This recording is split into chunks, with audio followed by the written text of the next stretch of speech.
প্রিয় মা, 24 বছর পর কলম ধরেছে তোমাদের বড় আদরের এই বাধ্য মেয়েটা। এতগুলো বছর পর কেন লিখছি জানো? কারণ তোমরা আজ আর পৃথিবীতে নেই বলে। জানো মা, গল্পটা খুবই সাধারণ। গল্পের নাম দিতে পারো সুখ কেনার গল্প। মেয়ের সুখ কিনতে গিয়েই তো আমার বিয়েটা দিলে তোমাদের পছন্দ করা ছেলের সাথে। তারপর থেকে 24টা বছর কাটিয়ে ফেলেছি। সবাই বলে বাবা মা নাকি ছেলে মেয়ের ভালো চায়। ভালোই যদি চাইলে তাহলে কেন আমি ভালো থাকতে পারলাম না?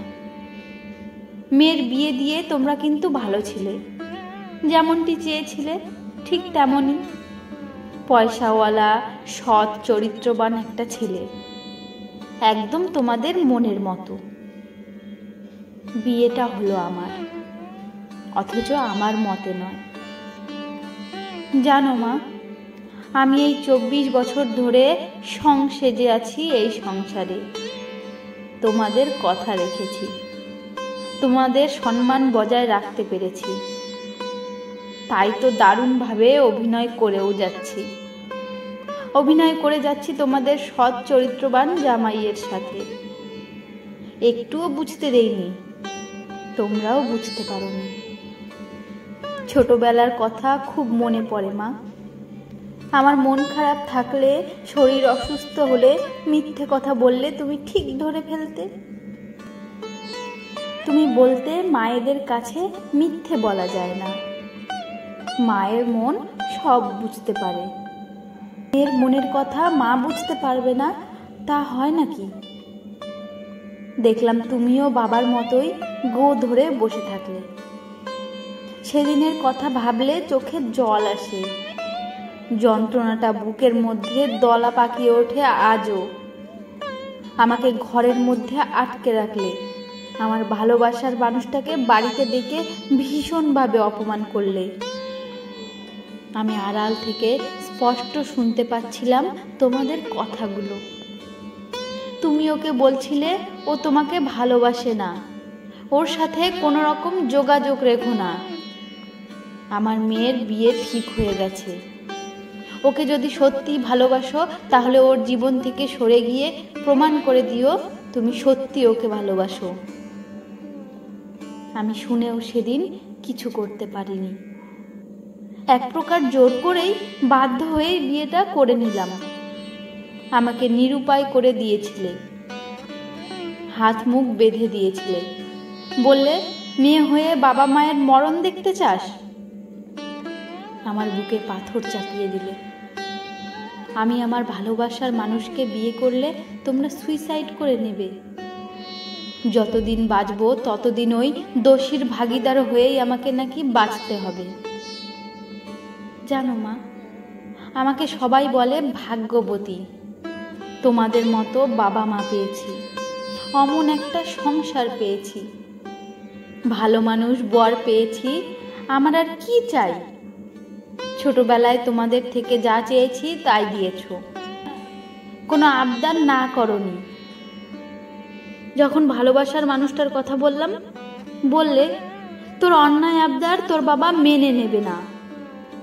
এদিকে দেখো, আবার বিয়ের পর থেকে আমাকে আর কোনো আবদার করতেই হয়নি। চাওয়ার আগেই সব কিছু পেয়ে যাই। সত্যি মা, আমি ভাগ্যবতী বটে। তবে অভিনয় করতে করতে আজ বড় ক্লান্ত। সুখী সংসারের সেরা বউ হয়ে উঠতে বেশি দিন টাইম লাগেনি। তোমরা প্রায়ই আমাকে বলতে বাবা মায়ের পছন্দে বিয়েটা করেছিলি বলে তাই আজ এত সুখী। তোমাদের কথা শুনে মনে মনে হাসতাম। সুখী হতে পারলাম কোথায় মা? সুখী হতে চেয়েই তো আমার ভালোবাসার মানুষটার কথা তোমাকেই প্রথম বলেছিলাম। তুমি বলেছিলে ভালো মন্দ বোঝার ক্ষমতা হয়নি তোর, আমরা তোর ভালো চাই, তাই আমাদের পছন্দেই তোকে বিয়ে করতে হবে। তাই তো এমন এক সুখের বাসা কিনে দিলে। সে বাসায় আমার গভীর অসুখ। তবে হ্যাঁ, আমার জীবন থেকে ভালোবাসার মানুষটাকে কেড়ে নিলেও মন থেকে কেড়ে নিতে পারোনি। 24 বছরে তাকে একটুও ভুলতে পারেনি, তাই আজও কেঁদে বুক ভাসাই। মনের মন্দিরে তাকেই শুধু পুজো করি। যতবার ভেবেছি নতুনকে নিয়ে বাঁচব, ততবারই আমার প্রাক্তনকে আরো বেশি করে ভালোবেসে ফেলেছি। তবে একটা কথা মা, লোক সমাজে, তোমাদের সোসাইটিতে তোমরা জিতে গেলেও জিততে পারোনি আমার কাছে, আমার প্রাক্তনের কাছে। তোমাদের কথা সে রেখেছে, সত্যিকারের ভালোবাসার প্রমাণ সে দিয়েছে আমার জীবন থেকে সরে গিয়ে। কিন্তু তার মন থেকে আমাকে সরাতে পারোনি বোধহয়, যেমনটা আমার মন থেকে তাকে সরিয়ে দেইনি। জীবনের বাদ বাকি বছরগুলো ঠিক এইভাবেই চলবো, সুখী জীবনের অভিনয় করে। সত্যিকারের ভালোবাসলে তাকে মন থেকে সরানো যায় না কোনোদিন, আর সরাতেও পারবো না। তবে ভীষণ কষ্ট পাই সুখী জীবনের অভিনয় করে নয়, কষ্ট হয় জীবন্ত লাশ হয়ে বেঁচে থাকতে হয় বলে। কে বলেছে মানুষ মৃত্যুর আগের মুহূর্তে সুইসাইড নোট লিখে যায়?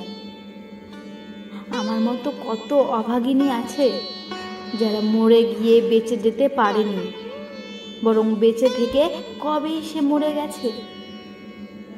আজ যা লিখলাম তা আমার মনের বেদনায় শুধু নয়, বলতে পারো এক জীবন্ত লাশের বেদনা। বিধুর সুইসাইড নোট। ভালো থেকো মা।